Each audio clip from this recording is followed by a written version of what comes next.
स्वामी प्रसाद मौर्य ने कहा, गिरजाघर में हनुमान चालीसा पढ़ने का मतलब क्या, ये गुंडागर्दी नहीं है। मिर्जापुर जनपद पहुंचे अपनी जनता पार्टी के राष्ट्रीय अध्यक्ष स्वामी प्रसाद मौर्य ने गिरजाघर में हनुमान चालीसा पढ़ने के मामले को लेकर कहा है, आप हनुमान चालीसा पढ़िए, अपने घर में पढ़िए, मंदिर में पढ़िए, गिरजाघर में घुसकर हनुमान चालीसा पढ़ने का मतलब क्या, ये गुंडागर्दी नहीं है। ये धार्मिक आतंकवाद है, गुंडागर्दी है। अपनी जनता पार्टी के राष्ट्रीय अध्यक्ष स्वामी प्रसाद मौर्य मिर्जापुर के शिलालेख पहाड़ी अहरोरा डी शुक्रवार को पहुंचे, जहां सम्राट अशोक शिलालेख महोत्सव एवं राष्ट्रीय प्रतीकों की जनचेतना यात्रा कार्यक्रम में शिरकत की। हिसार गिरजाघर में हनुमान चालीसा पढ़ने और करोल बाग के साथ अन्य जगह गिरजाघर पर हुए हमले को लेकर स्वामी प्रसाद मौर्य ने संबोधित करते हुए कहा, सांता क्लास को तोड़ने से क्या आप धर्मार्थ हो गए?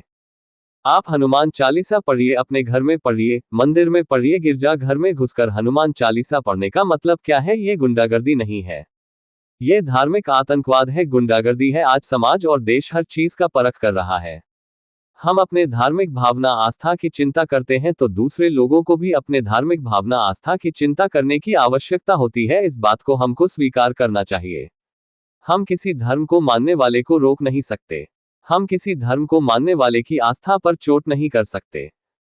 कुछ लोग चंद्रगुप्त मौर्य इतिहास को मिटाने की कोशिश कर रहे हैं, अखंड भारत निर्माता कौन, इस बात को दबाने की कोशिश कर रहे हैं, लोकतांत्रिक व्यवस्था को घर घर तक पहुंचाने को नकारने की कोशिश कर रहे हैं।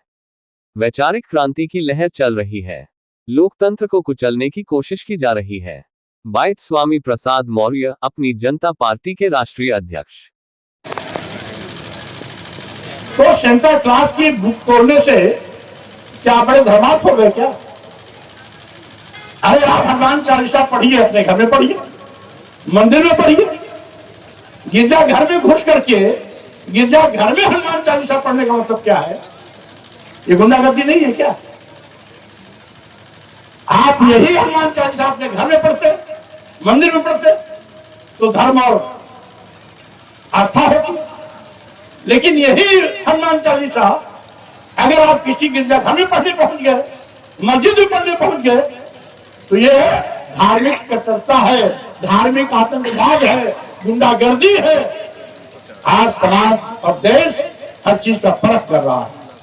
अगर हमारे लिए हमारा धर्म, हमारी आस्था, हमारी धार्मिक भावना महत्व रखती है, तो हमारे पड़ोसी के लिए अगर कोई हिंदू है तो उसके लिए भी उसकी धार्मिक भावना, उसकी आस्था महत्व रखती है। अगर कोई मुस्लिम है तो उसका अपना मजहब, उसका अपनी धार्मिक भावना, उसका आस्था भी अपना महत्व रखता है।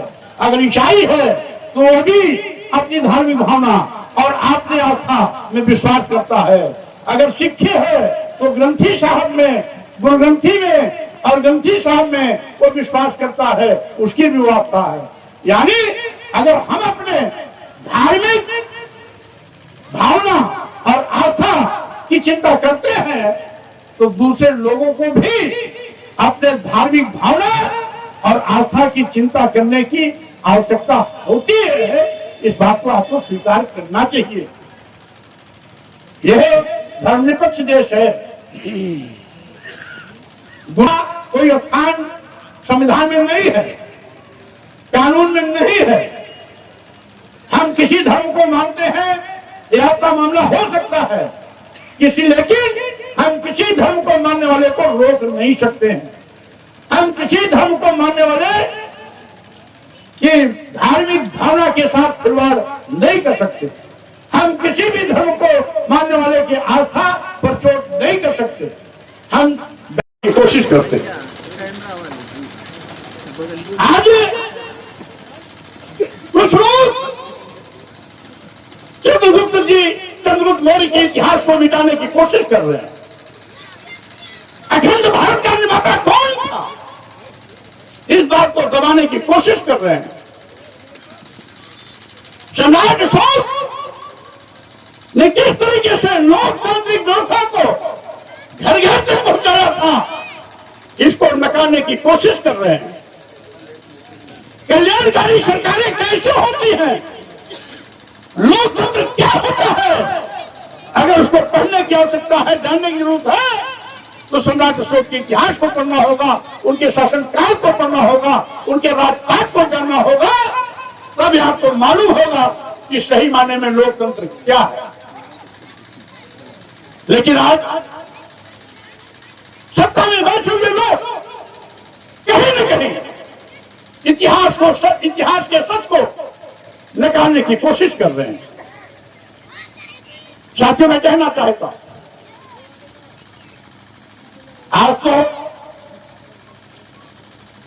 एक वैचारिक क्रांति की वेग चल रही, लहर चल रही, विशेष रूप से सोशल मीडिया के माध्यम से हम प्रायः देखते हैं कि नौजवानों में बहुत कुछ जानने की आज उत्सुकता बढ़ी है, पढ़ने की कोशिश भी कर रहे हैं, अध्ययन भी कर रहे हैं, वैचारिक लड़ाइयों में दो हाथ आगे करने की कोशिश भी कर रहे हैं। ये शुभ संकेत है, क्योंकि जो कौमें चुप रहती हैं, प्रतिकार नहीं करती हैं, स्वाभाविक रूप से उन पर जो अत्याचार होते हैं। आज लोकतंत्र को कुचलने की कोशिश की जा रही है। ये हमारी अतीत की गौरवशाली व्यवस्था रही। पूरे विश्व में लोकतंत्र की परिभाषा भारत से गई, तथागत बुद्ध से गई है, जब वो सिद्धार्थ से गई है, सम्राट मौर्य